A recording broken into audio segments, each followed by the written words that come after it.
It's now time for part one of our predictions shows. First one we're going to be talking about Sunderland versus Man United, Chelsea versus Newcastle, and Aston Villa versus Liverpool. We're going to kick off with Sunderland versus Manchester United. Now, this is a game where United have very, very decent form. They've never walked away from the Stadium of Light with a league defeat. Don't say and that, James. we're going for a clean sweep with this. We all think Man United are going to win this game. That must be a first on the old weekend to show Sorry, that everyone's I'll think on it now. Sorry, I don't know. So yeah, we'll get to the game in a sec. But let's, as we have Younes from 100% Chelsea here, let's talk about the game last week. What did you learn from that game about Man United? United can actually pound forward, attack, and score a goal. That's our seventh goal in 3 games. I have no, thank you very much. Who are the other 2 teams you played? Stoke and Derby. Okay. Proves the point. No, United, when they want to, can play decent football, and I don't understand why they've been struggling so badly as of late when they have that capability in the team to go and pounce and depend on Martial and Mata and players who have flair and creativity to go and score. They can do it. They want to. That was a must-win game, wasn't it? If you wanted to stay anywhere near the title race, it's now. Not really. It's not all lost after one with, but that momentum. It's hard to bring momentum back into a team. And we had it. 12 points now. Yeah. On paper, we need 14. You're not giving up on it. It could happen. Until it's mathematically ruled out, as a fan, you're never going to mentally take yourself away from the possibility. But wait. Probably not going to happen. Wait, what are you saying? You're going to win the league? I'm saying mathematically it is still possible. No, I'm asking you. What do you think? Hell no, we're not going to win. We're not going to win the league. I'm fully aware that we're not going to win the league, but it's not ruled out. With that said, so what are your aims for the rest of the season? Well, it's gone back to being top 4. We finished top 4 last year. Same thing they used to slate us off about. Yeah, but it is Arsenal always want to get in the top 4. Fourth place trophy. Yeah, I know the shoes. What did you just say you want? What's your aim? Oh, I know the shoes on the other foot, and I'm not enjoying it at all. But it is what it is. United need to get in that top 4 this year, and we're up against it. We've got 4 teams above us who are looking good. So we need. The good thing is we play all of them, so it's still in our hands. I think if you beat all the teams above you now, we're going to get in that top 4 spot. But title's still in your hands. No, I'm not talking about the title's still in our hands. But look, right, against Chelsea, for that first 20 minutes, we looked like the home team. We were all over them. Yeah. Courtois kept out of just an unbelievable save against Martial that should have nestled in the top corner. We didn't make our dominance count. They came back into it. Yeah. Game was to and fro. At the end of the game, maybe a draw was a fair result, but I thought United did enough over that 90 minutes to win, especially away at Stamford Bridge. With that slight turning of the tide, which players have sort of stood out for you?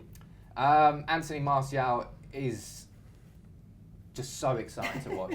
I'm trying not to swear. You took about a 3-second pause there just to think about Martial. No, but he does. He just makes me get to the edge of my seat, and he's just so.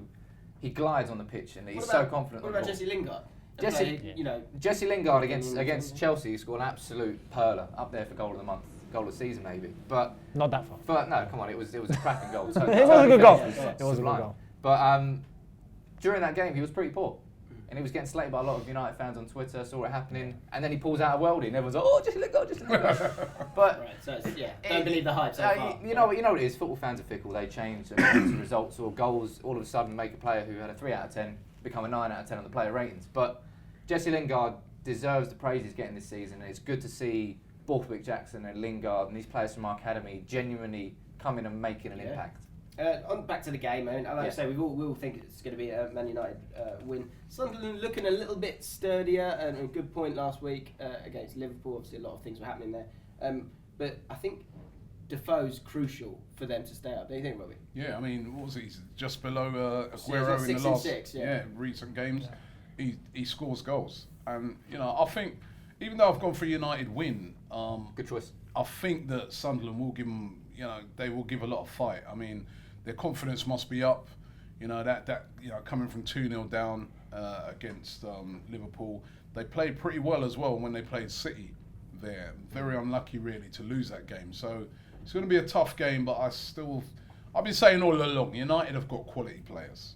I'm still baffled, just as I'm baffled with Chelsea, why both of them have been so bad this season. Because you look at the players they've got, and you think, why? Well, what's wrong? I mean, these are quality players that Mata, Rooney, those guys are starting to improve now. So I think United will win that game. Okay. Moving on to Chelsea versus Newcastle. So I guess we'll switch it around here now. Sam, what did you learn about Chelsea last week? That they can actually play football. That Chelsea aren't completely down and out, but they're still nowhere near the force they were 12 months ago. It's such a polar opposite feeling at Stamford Bridge now. They were probably going into that game going, I'll be really happy with a draw here. Were you going into that game saying I'll be happy with a draw?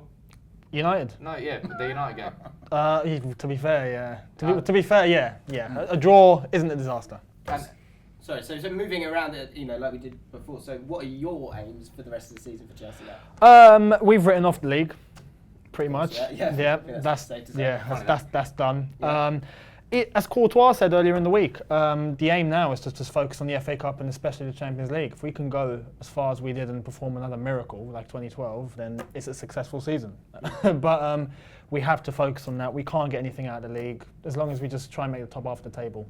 That's it. Incredible. Dizzy heights at the top half of the table for Chelsea. And then next year, we'll be back. Next year, top 8 maybe.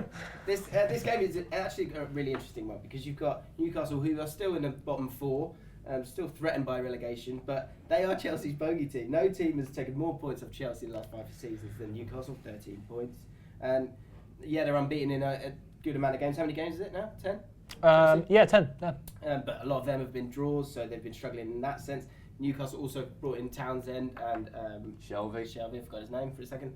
So they're looking like they're on the upturn as well. Yes, exactly. So I've gone for a draw here. Sam, you're going for a draw as well. Is that for what reason? I just think Newcastle did so well in January that I'll be so surprised if they go down. I think normally when you see teams that far down, they sort of concede and they don't really invest. But Newcastle, to Mike Ashley's credit, has actually spent money in the last 2 windows. So I think they've probably done enough now to, over the course of the next 13 games, get out of that bottom zone. Yeah. I think Shelby's he was brilliant for them. I don't really like Shelby at all. Looks like Voldemort, but he's got more assists in his just 2 games with Newcastle than he did in 19 games for Swansea this season. So he's rejuvenated, and I think it's going to be a tough game. So I'm putting a draw down for that one. Last game in this part, Aston Villa versus Liverpool, which again you would have thought generally, well, maybe a few weeks ago, this is a definite Liverpool win. But I like to go for Villa. I like the underdog, so I'm going for Villa. They're turning it around a little bit. Robbie, you've gone for a draw. I'm going to see a draw in this game, even though I think the positives for Liverpool is Sturridge. I mean, he looked sharp the other night when he came back, but they've just had a really tough game against West Ham in the FA Cup. 41st game of the season. Yeah, and that game went to all the way to penalties. Went all the way to extra time. Really, really tough game, which they lost in the last minute. It would have been draining, and I just fancy that Villa. They won last week. I don't know. I can see that game being a draw. I really can see. What do you blame this Liverpool slump on? Well, you've got to blame it on Klopp. For me, he's the manager. Games, then. He's the manager, right? If it was going well and he'd have won all these games, then everybody would be lauding him and saying how great he's done. He's going for a really bad patch, and also I think you've got to look at the keeper. And again, they've given him a 5-year contract, but he looks appalling. He's one of the worst keepers in the Premier League for me. Some of the goals that even last week in that game against Sunderland, come on, see how far he had his wall over. Yeah, he should be saving those, and it's costing the rest of the team because they do have quality players. I don't go by this where there's a lot of fans saying, well, you have to wait until we clear out. How many players are going to clear out? He'll keep a lot of those players. Firmino's quality. I still think Benteke is a good player. Sturridge is a top player. Coutinho. So they've got good enough players, but the goalkeeper and the defence at the moment is what's letting Liverpool down. I suppose that really is what's to blame. That's what's to blame. And Klopp hasn't really got that defence playing well. I don't think you can't really call it a slump for Liverpool anymore because it's so up and down, yo-yo, and obviously they're in the press this week with what's happened with the fans. So there's a lot of eyeballs looking at Liverpool. Got knocked out of the FA Cup as well from West Ham. So I've gone for a Liverpool win, but I can quite easily see an Aston Villa win, depending what Liverpool turn up, because they're so Jekyll and Hyde this season. I've got him with the League Cup final on its way. I feel like they'll probably save Sturridge, maybe use him as a substitute in this game. You got Villa unbeaten at home in 4 games, so it is kind of turning around a little bit. They're still 8 points off being sort of safe. Is there any hope for them now? I wouldn't have said yes until these last 4 games, but maybe, just like Leicester last season, you were saying in earlier, but can they do it? This would be one hell of a turnaround by Remy Gardner. I'm going to be interested to see Rudy Gusted up against the defence of Liverpool. If he plays and they lump boxes in, he'll give them a lot of problems. I think if you look at Villa's running, actually all the teams down the bottom there, the runnings are actually really difficult, but Villa in particular, theirs is very tough. And I think this is actually, I mean, you can say they're all must-win games, but this, despite being Liverpool, this is a definite must-win game for them if they want to stay up this season. So yeah, that's what we think about these first 3 games. But check out the next video because we're going to be talking about Arsenal, we're going to be talking about Leicester, we're going to be talking about Spurs, and we're going to be talking about Man City on that super Sunday. If you enjoyed this video, give us a like, subscribe to the channel, and leave your comments below as well. And like I said, check out the next video.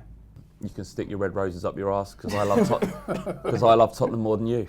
For about 15 minutes. 15 minutes? It was great. A lot of breakups after that game, yeah? You got to be honest. Did you win the game? We won 2-1, yeah.